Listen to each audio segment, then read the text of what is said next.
Assalamu alaikum wa rahmatullahi wa barakatuh. Welcome to another edition of Hilaal Live. I'm your host, Luqman Shadrack.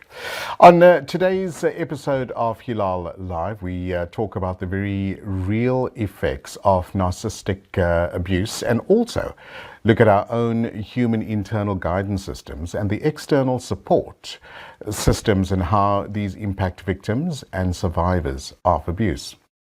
Back joining us via Zoom is the author of A Cult of One, Decoding the Weapons of Narcissistic Manipulation and Control, and also a life empowerment specialist and mental health advocate, Sister Rabia Cavalho. Assalamu alaikum, Sister Rabia, and welcome back.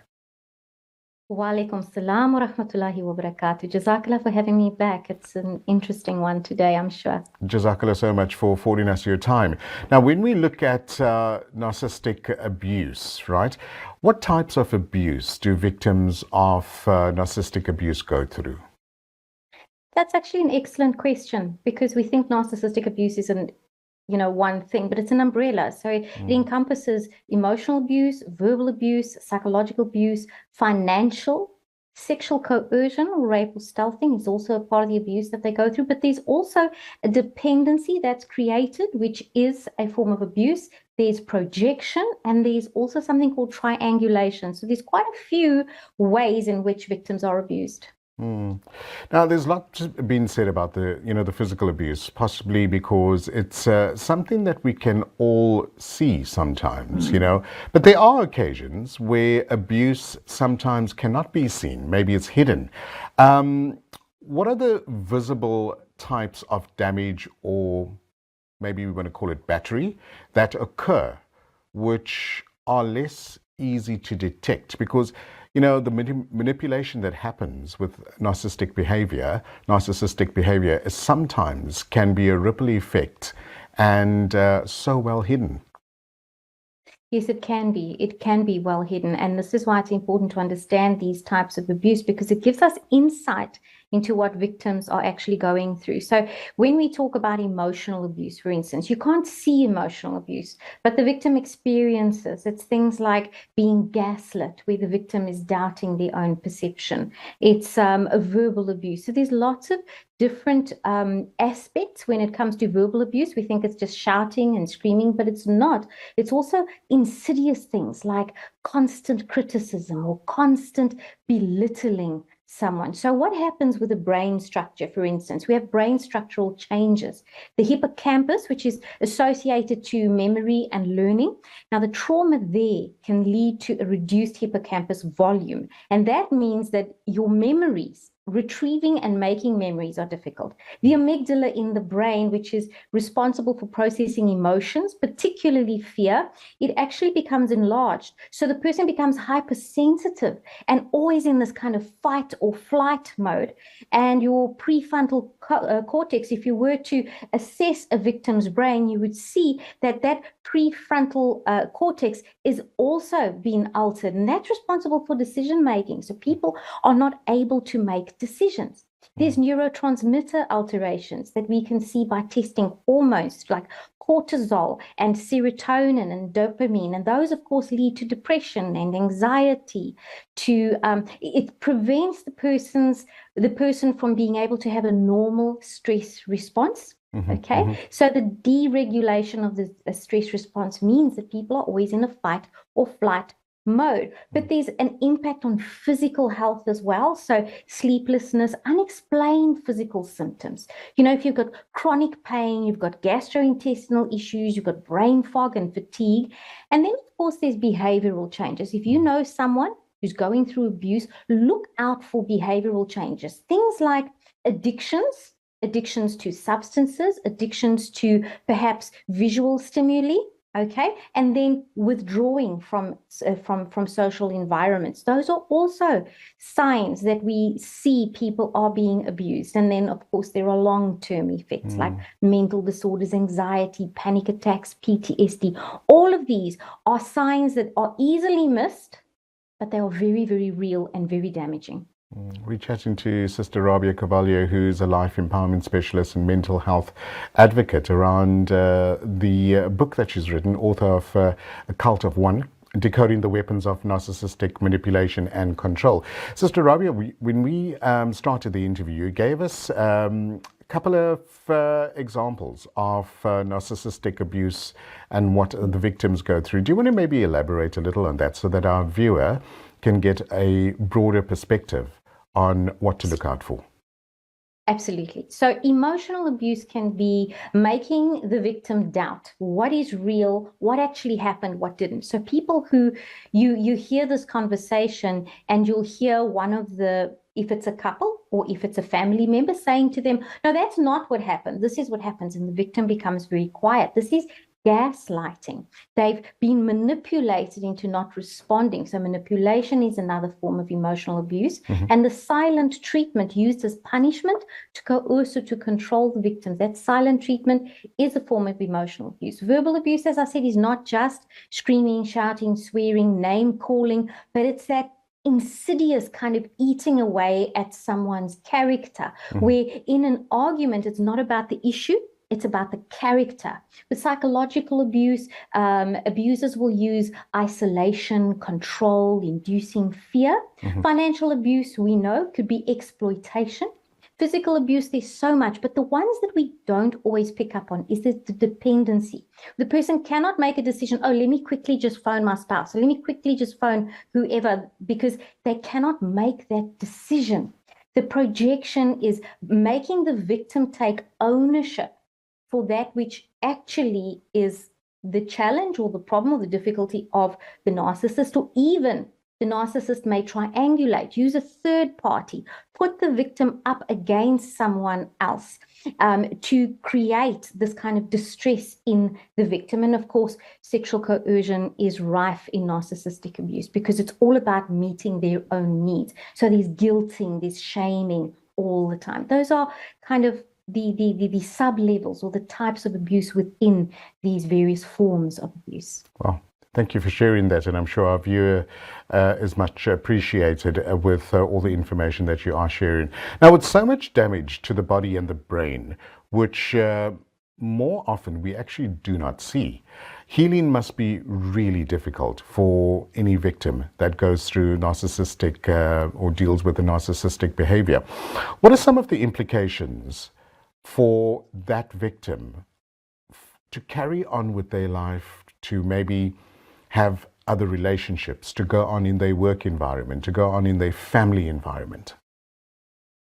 That's also a really good question, because the huge issue here, or a theme that we see constantly in counseling and that I experienced as well, is a lack of self-trust. If you cannot trust yourself, then you are dependent on the narcissist every time you want to make a decision on anything, whether it's what to cook in the evening if it's an intimate relationship, or it's how to send an email if it's a work relationship. So the issue of lacking self-trust is a huge, huge issue. And that's going to have ramifications for other relationships, because if you don't trust yourself, then you cannot really engage appropriately in other relationships. I'll give you an example.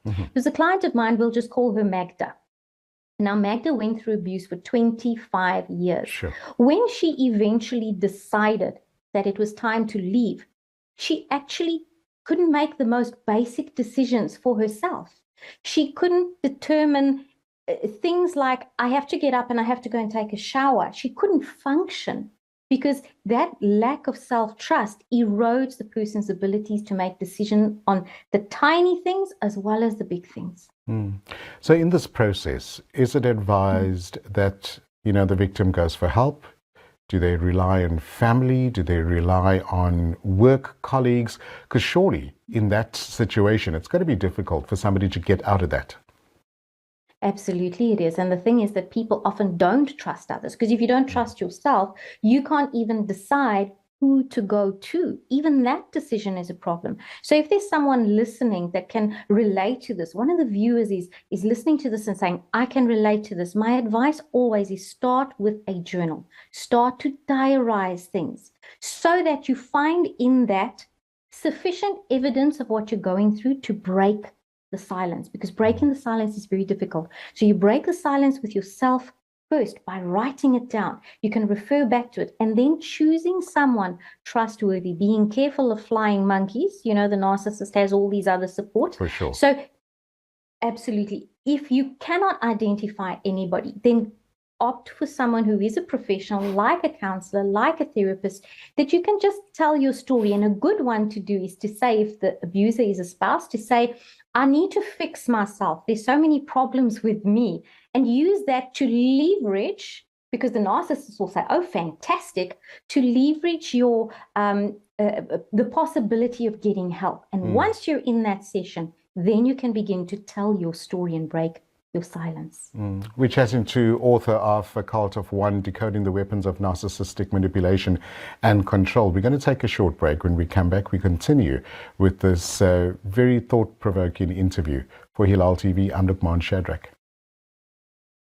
Assalamu alaikum, welcome back to Hilaal Live. Thanks for joining us on Channel 347. In today's edition, we chat to life empowerment specialist and mental health advocate, Sister Rabia Cavalho, who joins us via Zoom. Rabia, jazakallah so much for joining us on the show and giving us valuable insight. Jazakallah for having me. Now, Rabia, let's face it, it's hard to know what to say when we don't always have all the facts when it comes to narcissistic behavior. Do victims that are exposed to narcissists and their abuse, do they typically just wake up one day and say, you know what, I've had enough. You know, I'd like to now, move on with my life. I'd like to start, refresh, and just get over, what happened? Or do they tend to stay a little longer because of unsurety, because of not enough information? They can stay for many years in my own situation as well. So victims stay for many years because our own brain tricks us into believing that staying is the right thing to do. Mm-hmm. Then you may have members of the community saying, just be patient. You may have additional kind of religious guilt. You may have threats from the narcissist, where you're always living in fear. You never really know when the abuse is going to escalate to the point of physical violence. But more than that, all the victims, there's something that I hear from all the victims, is that despite what they go through, they don't want to disappoint the abuser because they've taken ownership for the emotional and mental well-being of the abuser. So I always say to them, while you are looking after them and they are looking after them, who is choosing you? Very good question. Very good question. It is. So they do tend to stay, and waking up is more of a gradual process. And when normally people come to counseling, it's because they're confused, they're losing their memory. It's because of the symptoms until we identify the root cause and they start to tell their story and they begin to keep a journal and they're like, oh no, how did I not see this? Because our own brain is filtering out those auditory impulses, those visual inputs to confirm the bias in us that we are there, we exist to serve and to love and accept everything from the narcissist, even if that's just a friend or an employer. It's a bit of a Stockholm syndrome to a large degree because, people get so used to that environment that they tend to take on what the abuser is reluctantly trying to impose on them, but they reluctantly take it on, not knowing it becomes part of their everyday life. You hit the nail on the head. It begins off, it starts off as something that they're reluctant to do, but it's classical conditioning.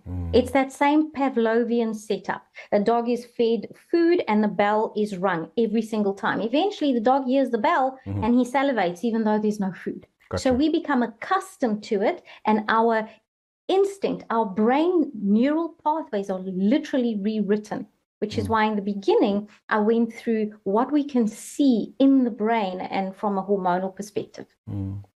Rabia, with so much damage being done in some instances to the body, in some instances to the brain, which we really do not see at times. I mean, internal injury, there's no way we can know what's going on.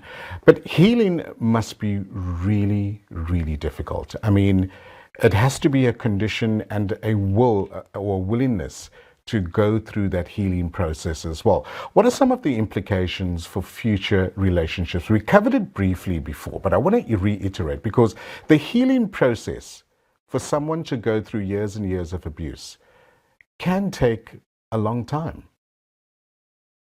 Spot on again. You know, it's like when you pick up weight, for instance, it happens gradually.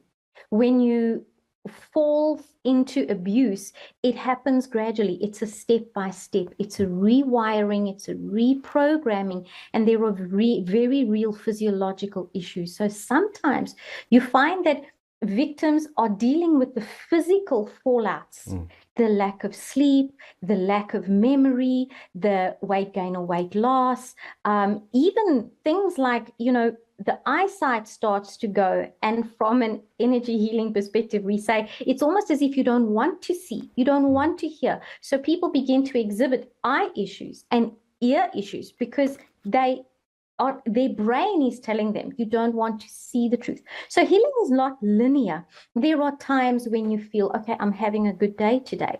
And then there are times when everything comes crashing over you.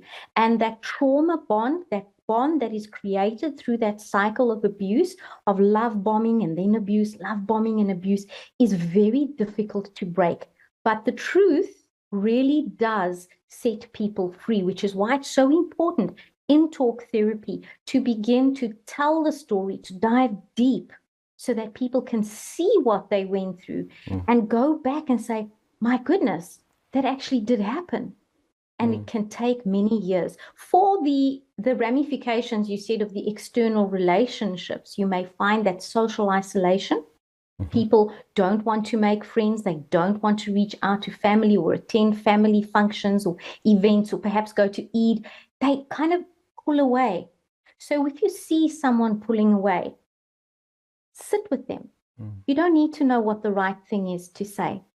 You just need to be able to listen and not judge.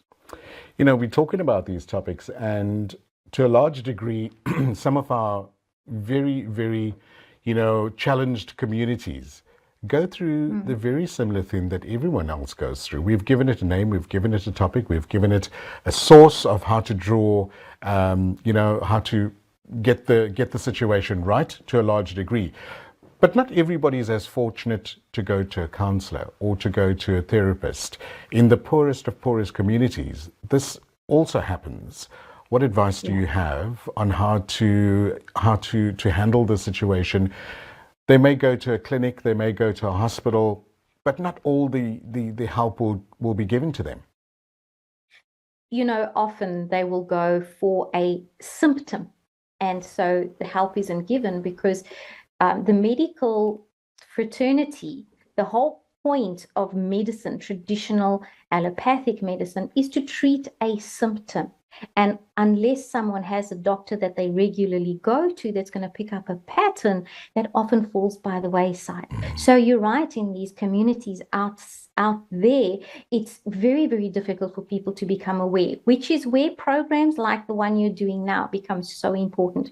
And from an Islamic perspective, if we consider the very first instruction given to the Prophet Muhammad, peace be upon him, was to read, to recite. And so people out there, you've got to begin to educate yourself. There's a plethora of information out there. There's the book, of course. You could get the book. There are courses. I am running a course in mid-February as well. The social media, there is so much information out there that and technology is such that even if you're living in a rural area, 10 to 1, there is access to social media.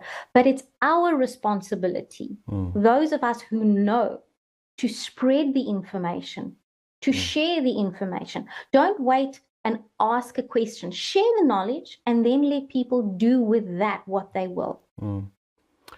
In closing, I just want to find out very quickly, when people have read your book, when they've attended maybe one of your courses and workshops, is it a bit of an epiphany that they realize, hold on, I went through all of this, or I'm still going through this, and thank you for sharing?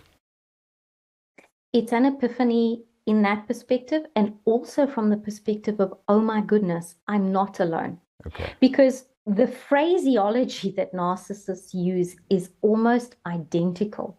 The way they guilt and blame and constantly criticize, the words they use are almost identical. When people start talking around that room and they start saying, what? They said that? I got the same thing. They did that. I got the same thing. There's the sense of breaking of isolation. And this is why it's so great when victims come together, survivors that come together, because you're only a victim until you become aware. Of course. And then you become a survivor. Gotcha. Brilliant. Rabia, where can our viewers find more about your workshops, your book, and maybe some of the courses that you're going to be delivering? Well, if they were to Google the word Life Coach Rabia, they will find me on all of the socials. They can email me, info@lifecoachrabia.com or info@rabiacavalho.com.